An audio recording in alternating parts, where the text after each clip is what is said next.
Thanks for downloading another segment from the Best of the Classic Metal Show. The Classic Metal Show is heard live on Saturdays from 9 p.m. to 3 a.m. Eastern, exclusively at www.theclassicmetalshow.com. And now here's another piece of Classic Metal Show history on the Best of the Classic Metal Show. The Classic Metal Show. Hail and kill, caller. You're on the air. Hey, this is Tarsha. What's going on, guys? Hey, look, Sheldon? Sheldon's got the studio line there. Very nice. Yeah, What's going on, man? I just got a message from you, and I'm calling you back. Well, that's cool, dude.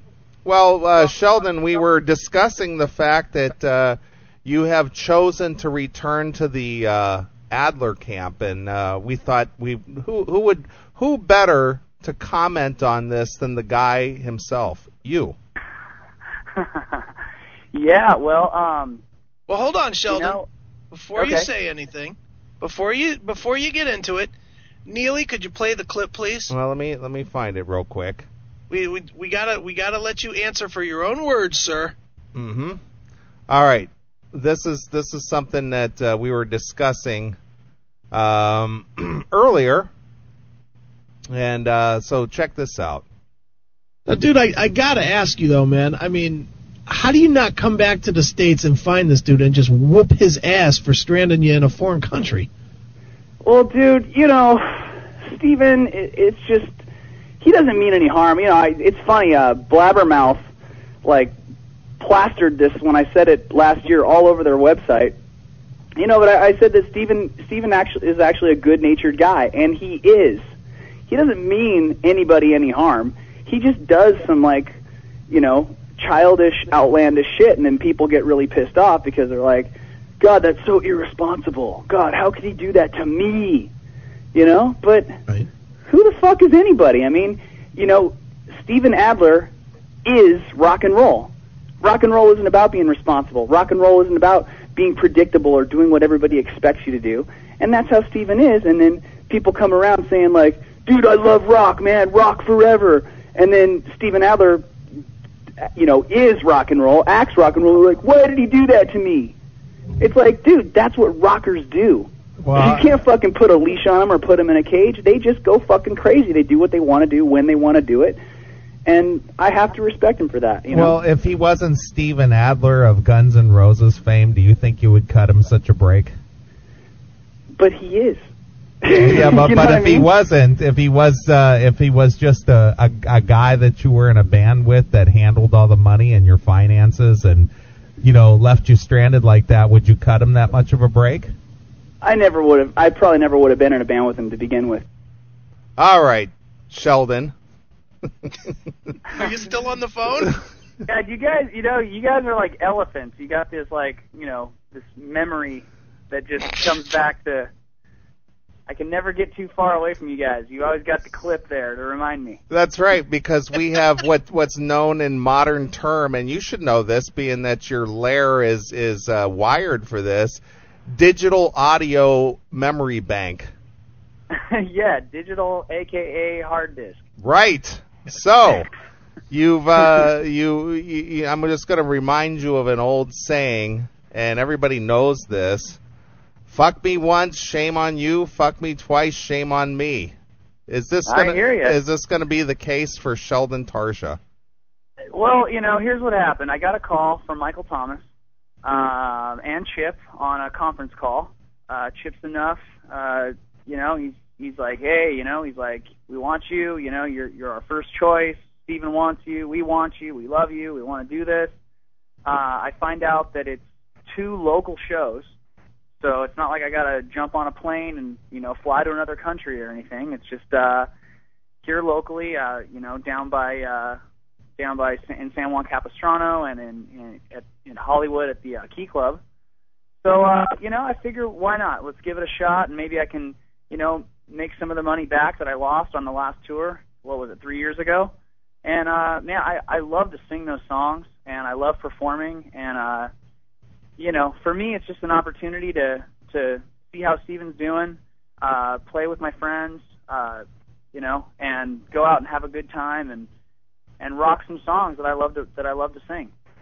So, you know, it's not about Steven. It's a personal choice, you know, for something that I want to do for myself and, you know, to be with my friends and the guys that, you know, I hail. So I'm just looking at it like a fun thing to do. All right, Sheldon, here's what you got to look forward to. Puff, puff, pass, pass. Roll, roll, roll the joint. Twist it at the end. Spark it up and get up and pass it to a friend. Big homie. Puff, puff. Pass, pass. Rock and roll, man. Do you know that guy? Where do you guys get this? Do you know that guy? Roll, roll, roll the joint. Have you sung this in unison in your band practice? No, but maybe we can work that into the set. That might be a good one, you know? Get the whole audience singing it together. Sure. You know, I've heard mixed reviews. Like I haven't actually had a chance to talk with Steven since I agreed to do the show. But you know, from what I hear, he's doing a lot better, and you know, good for him. You know, I'm looking forward to seeing him. We were going to go get some dinner the other night, but plans change real quick. But you know, I'm going to see him in the next week or so. We're going to start rehearsing. We're going to rehearse right across the street here from my studio, and it's going to be good, man. I think it's going to be great because it's kind of back to what it was when I first joined, and I feel a different type of energy. It's you know, everybody's been out of the game for a while, and I think everybody just wants to get out and just do something really powerful and put on a great show. And I know that I'm looking forward to feeling that musicianship, that high-level musicianship on stage again, and I think that we're all looking forward to that. You know, playing together. Sheldon, obviously you and I talked at great length about this yesterday, so I'll put out there a question that I know you're willing to answer. Is part of doing these shows and maybe doing future stuff with Steven as you know, as things work out, depending on what situation he's in and you're in and Adler's appetite as a band is in, how much do you think that this really kind of puts Sheldon Tarsha, put your records out there and stuff versus you jumping in and being you know, the singer in Steven Adler's band? You know what I mean? I think it's a great exposure opportunity for everybody, and you know, no doubt about it. You know, doing a gig like this definitely brings my music more into the forefront, and that's, you know, a definite benefit. It's definitely not the reason why I'm doing it. The reason why I've got plenty of avenues to pursue on my own, and you know, it's just an extra bonus. Like I said, it's just to feel that level of musicianship and to get on stage with guys that play at that level. You know, Michael Thomas, Chips Enough, Alex Grossi is picking up the guitar duties, and Steven Adler, as out of it as I've seen him, he walks on stage and he just fucking lays it out, man. It's like he's got muscle memory for those songs or something, because I've just seen him like totally zoned out, and then he sits on the throne and starts drumming, and it's fucking Appetite for Destruction, man. So that's really what I'm looking forward to the most about it, is just playing with proficient, awesome players. Well, Sheldon, I know we're going to have you on next week, and we'll get a little more in depth with all of this. But have you heard the new Chinese Democracy CD? Oh yeah, definitely. You're going to love this answer, Neely. And I haven't talked to Chris, so I'm just asking this off the top of my head. I didn't know that you guys may have already discussed this. So give us your critique. You know, I think there's a lot of good stuff on there. I'm really it sounds like a Guns N' Roses record, you know, for the modern day. There's some kind of boring parts in the middle, but I love the first three songs. I think it just comes in kicking ass, and I love Shackler's Revenge. I love Better. I think Better is an awesome song. you know, and I put it on actually the other day. I was cleaning up my place and I just threw it on and just let it spin. And, you know, like I said, nothing really kind of irked me. You know, maybe about 3/4 into the CD is like getting a little drawn out, a little kind of Broadway musical, a little for me, for my taste. Right. But there's a few moments that just kill, you know, and I think the guitar playing is fucking awesome. I think that creatively, I identify a lot with where Axl's coming from creatively. I think that he did a great job writing the lyrics and the melodies, and there's a lot of attitude, but there's still a level of refinement that I think is nice. It's refreshing to see that he's not just rehashing his glory years. You know, he's moving forward. He's embraced technology. He's surrounded himself with just ungodly talent. It's just mind-blowing talent. Did you say ungodly talent? It's. I mean, come on. There's just, you can't touch a band like that. They're just fucking monsters. They're huge. I mean, there's the collective experience in that band. It's just, you know. Yeah, you can't like name the members either. Ancient Egypt or something. It's like, you know, you could build a sphinx with all that experience, you know? Sure. So I definitely respect it. I think it's about time. I think it's important for there to be new Guns N' Roses music in the world. I think it kind of, you know, it keeps it fresh in people's minds and in people's hearts. And, you know, we need more rock and roll in the world, you know? And I think that Guns N' Roses in their own way, they're keeping it alive for a lot of people. Sure. And what do you give it on a scale of 1 to 10? Oh, I don't know. Maybe a 7.5. You know, maybe 7.5. I think is a fair rating for it. You know, I think it could have rocked a bit harder in a lot more places. You know, it got a little too theatrical, like I said, kind of Broadway for me. And I would have preferred a little bit more kick to it, a little bit more raw edge, a little bit more of that Axl sting that we like so much, you know, where he just lays into it. A little bit more harder guitar rhythms and shit would have been cool. So basically, if they took the songs, rewrote them, got new band members, re-performed them, and re-recorded them, it would probably be a better album. Well, I don't know, man. I gotta say that I think that the arrangements are really innovative. You know, how they jump from one piece to another piece to another piece. And when I first heard it, it threw me off. Like, oh, they're just mashing a bunch of different parts together. But on the third or fourth listen, it actually makes a lot of sense.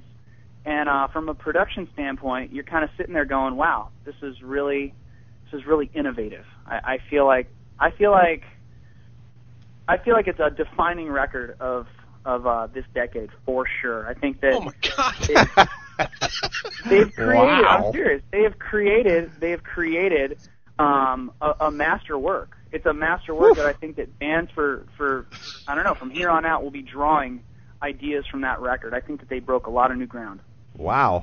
Well, Sheldon, everybody in the chat room is saying that you're too nice and that you can't say anything mean. So name somebody that everybody knows and tell us some real dirty shit. Do some real shit talking on somebody we all know. Well, hold on. Before we do that, I just want to say, man, that, you know, being in the music business and recording my own records, I know firsthand how hard it is to make a record, and that record is a fucking triumph. It is an absolute sphinx of a work. A sphinx. And for anybody, it's a sphinx. It's a fucking sphinx. Wow. I mean, you cannot. I think the word Sheldon is stinks. Not sphinx, stinks. Okay, you guys say it stinks. I say it's a sphinx. I'm going to say that's Sheldon. fair enough. Sheldon, that's a classic metal moment right there. No, Sheldon. Here is a classic metal moment. Oh, great. We just got to go out nonstop. So we booked like 50 shows across Europe, going back to South America, into Brazil, dates on the Rock in Rio Festival. It was just an enormous tour. And about just right at the beginning of it, in Germany, Steven, his priorities shifted, and just shit hit the fan, and poof, the whole band is stranded, minus Steven Adler, in Germany in the snow.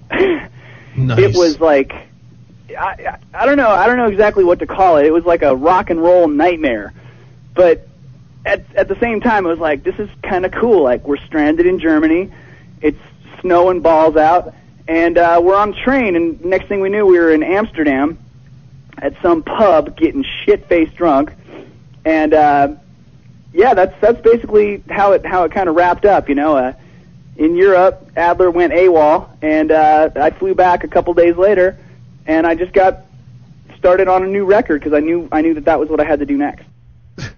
Now that's a classic Metal Show moment. All right, man. Well, I mean, look, dude. I know going into it that there's a bunch of naysayers out there, and Axl's the guy that everybody loves to hate. I get it. I totally get it. But if you take whatever bullshit he's done out of the equation, you look at it just for the art. It's a good piece of work, man. I'd be proud of it if I put it out and I was him. So well, Sheldon, I'd be proud of it if I was me. So. Sheldon, you're obviously, a little more trained in listening for the idiosyncrasies of recording.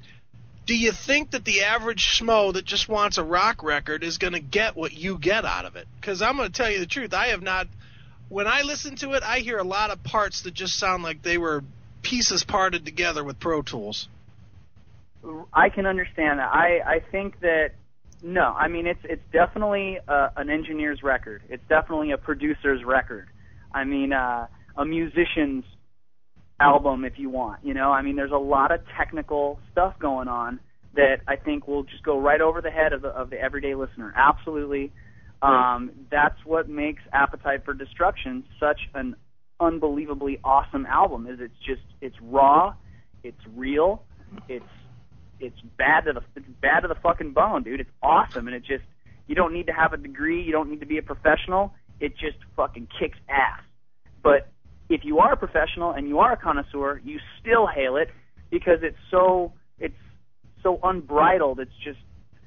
It's amazing. Now Axl, he lost some of the recklessness, but I think that he still captured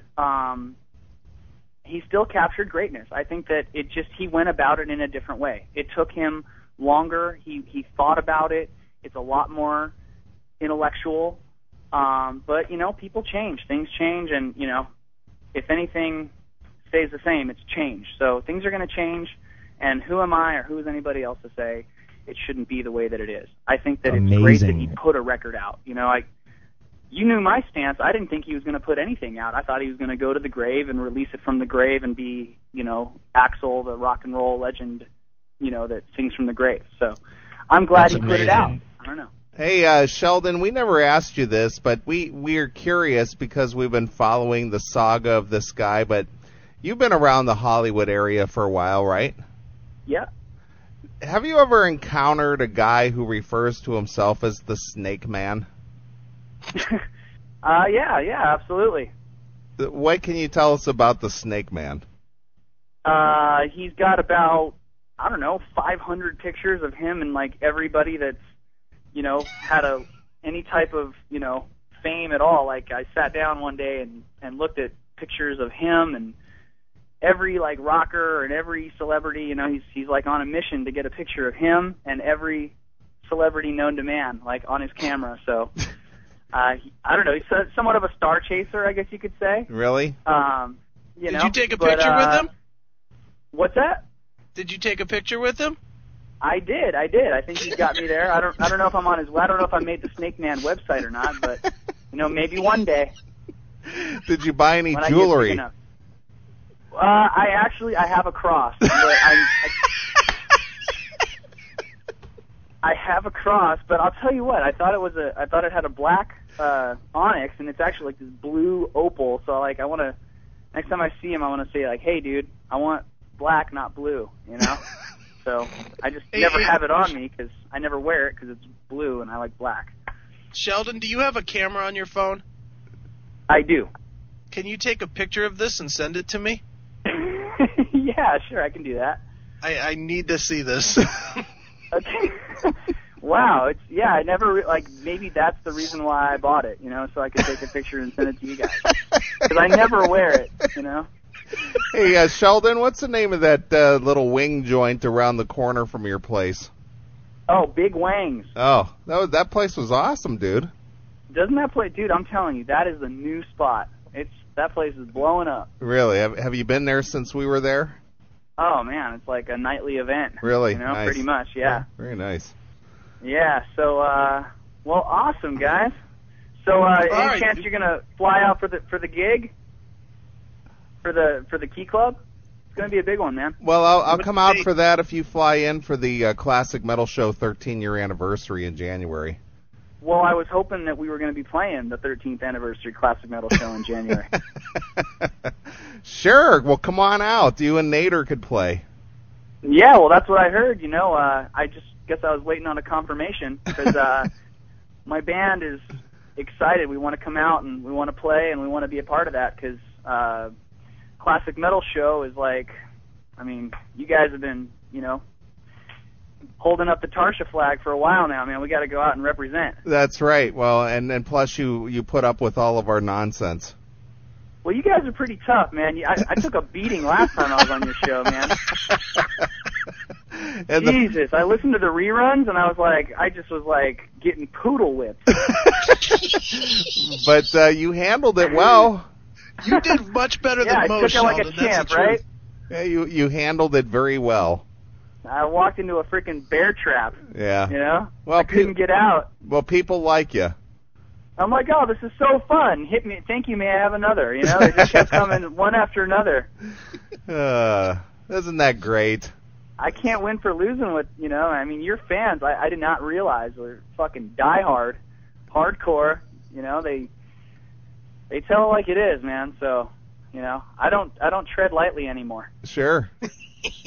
Well, we've made you a household name, Sheldon. Yeah, I definitely get a little nervous every time. I was like, okay, I'm saying something, and there's somebody out there that's going to fucking slam me right at this moment. I know it. Nice. Every time now. All right, Sheldon. Well, we'll talk to you next week. Well, we'll expect to have you on next week, and we can go more in depth. But we just basically wanted to confirm that you indeed are back with Mr. Adler. I am, and you know what? I think it's for the best. It's never a done deal until we walk on stage. That's pretty much how it goes for any type of Guns N' Roses event, it seems. But like I said, it's Michael, it's Chip, it's Alex, and Adler. He's aching to play. He's been wanting to play for a long time now, and I know that this lineup is just it's a special treat for all of us to get on stage and play together because, like I said, you don't get to play with guys at that level, all that often. For me, it's a true honor. It feels great to play those songs that I grew up on, and to play them at that level. It just feels so great. So I'm looking forward to it. Okay, Sheldon. Well, we'll get a hold of you next week and be a part of the show once again. All right, that sounds great. Have a great night, guys. All right, have some of those brother. wings for me. All right, hail and kill. Hail and kill. Listeners. All right, see you. Peace. Bye. Thanks for checking out the Best of the Classic Metal Show. You can tune into the Classic Metal Show live every Saturday night from 9 p.m. to 3 a.m. Eastern, exclusively at www.theclassicmetalshow.com. The Classic Metal Show.